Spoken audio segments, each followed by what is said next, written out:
The internet is abuzz with discussions after a journalist sharply criticized Starmer, putting him in a difficult position on live TV. The Prime Minister has lost his dignity and now can only get angry because everything he faces is the natural result of his many mistakes in the eyes of the British. Now, we will analyze what happened.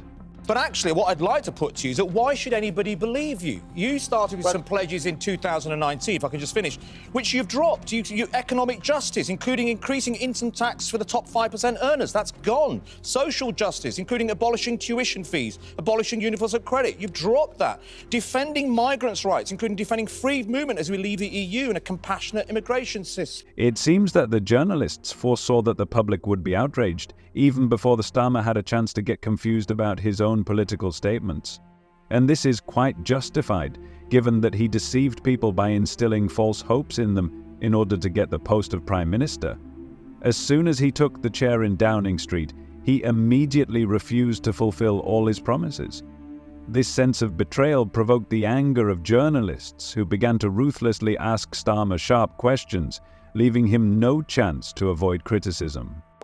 So why should we believe any of your new 6 first steps? Sir Keir Starmer, I believe, can hear us now. We might have a slightly dodgy connection to Scotland, but good to speak to you this morning, both you and the Prime Minister today, promising cheaper gas and electricity bills.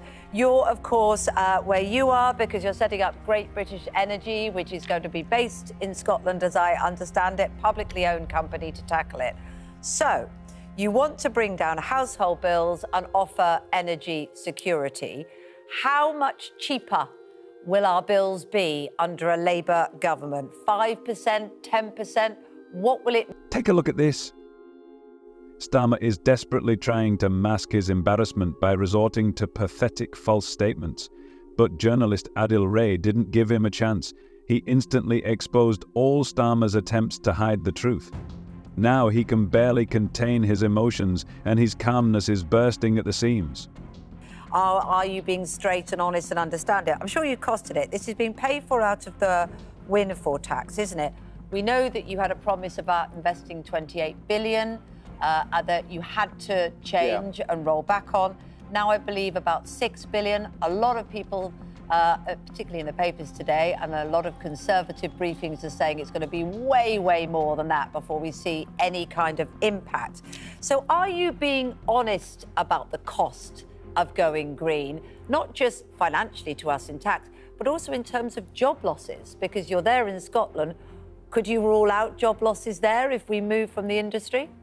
Shortly after Starmer loudly announced his promises, he shamelessly forgot about his obligations. This is simply amazing in its disappointment. Since he came to power, electricity bills have skyrocketed, and now the marginal energy prices are shocking, as much as £1,717 per month for an ordinary family in the UK. People are struggling to cope with this huge increase in prices, and Starmer, as if nothing is happening, talks about cutting costs, as if this is some kind of magical remedy that will instantly solve all problems. But it's not nearly as easy as he seems to think. This is a vivid and painful example of the hypocrisy and injustice in his approach. Of course. And I mean, as you will know better than anyone, having been a GP, you know, resources at the moment for GPs seem to be less than they were perhaps then. You've got more patients to deal with probably. A&Es are under more pressure than they've ever been. And so for pensioners who want to see a doctor, it's going to be harder and harder anyway, isn't it? Of course. And also in winter, we've got more colds and coughs and infections. Yeah. And going to the general practitioner or going to A&E can be difficult to start with, but can also be dangerous to the elderly because they can pick up lots of infections which can impact on their pre-existing condition. Didn't Starmer himself assure us that the Labour Party is united in defending Britain's interests? But what do we actually see? There are serious disagreements raging within the party about his policies, and these are not just quiet discontents.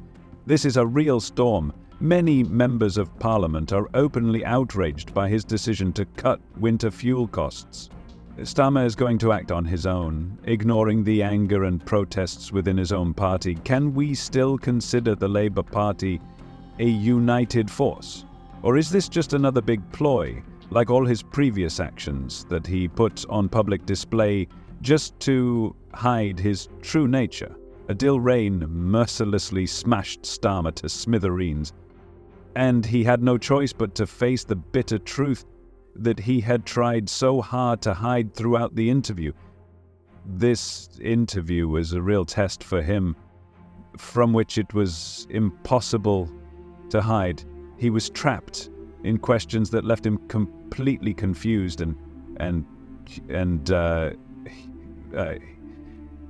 is this the end for him? Time will show. But one thing is for sure, this interview will haunt Starmer, as his inclusive answers only made his situation worse and exposed him in an even more unfavorable light. A simple question, but instead of giving a clear and precise answer, he chose to evade it, completely avoiding the point.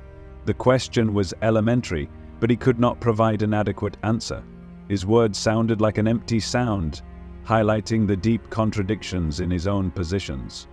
This is especially evident in his policies, which clearly contradict earlier promises, demonstrating his inconsistency and weakness as a leader. Mr. Starmer, can we talk about sort of the pledges that you call, what you call the first steps? You know, what people really want to see from a new government, whoever that might be, are promises and pledges that governments stick to and see some trust and credibility. First of all, you're being accused, a lot of your steps, the 6 steps that you labelled, things about the NHS, the economy and stop the boats, are very similar to Rishi Sunak's. But actually, what I'd like to put to you is that why should anybody believe you? You started with some pledges in 2019, if I can just finish, which you've dropped. Economic justice, including increasing income tax for the top 5% earners. That's gone. Social justice, including abolishing tuition fees, abolishing universal credit. You've dropped that. Defending migrants' rights, including defending free movement as we leave the EU and a compassionate immigration system. You've dropped that. So why should we believe any of your new 6 first steps? When it came to healthcare, he announced plans to increase the number of visits by 40,000 per week to reduce the number of unfinished visits, which has already reached almost 8 million. But the question arises, why can't he admit that the current government is unable to effectively implement these plans? UK residents are suffering from rising living costs and exorbitant electricity bills while receiving no support from the government. How can Starmer confidently claim that he is able to solve this problem without disappointing the public, which is already tired of existing policies and eager for change? As for immigration, Starmer's position is even more confusing and unclear. The government has implemented a new border strategy aimed at combating human traffickers, but in fact, these measures have not yet brought the expected results. Nevertheless, Starmer continues to criticize the government's actions, especially the plan to resettle refugees in Rwanda, leaving the public in the dark and perplexed. The current situation clearly shows that if Starmer had shown even a modicum of objectivity and really given this plan a chance, it could have brought much more significant results. Instead, he made the completely inexplicable decision to sign an expensive agreement worth a whopping £521 million, which binds the UK for 8 whole years. This decision is not only illogical, but also highlights his striking inconsistency on immigration issues. The Labour Party is now only inactive, calling for the creation of safe and legal migration routes, but in fact they do not have a single convincing argument in favour of their implementation. Vulnerable groups of people, instead of being able to migrate safely, are forced to risk their lives by boarding tiny and dangerous boats to cross treacherous seas.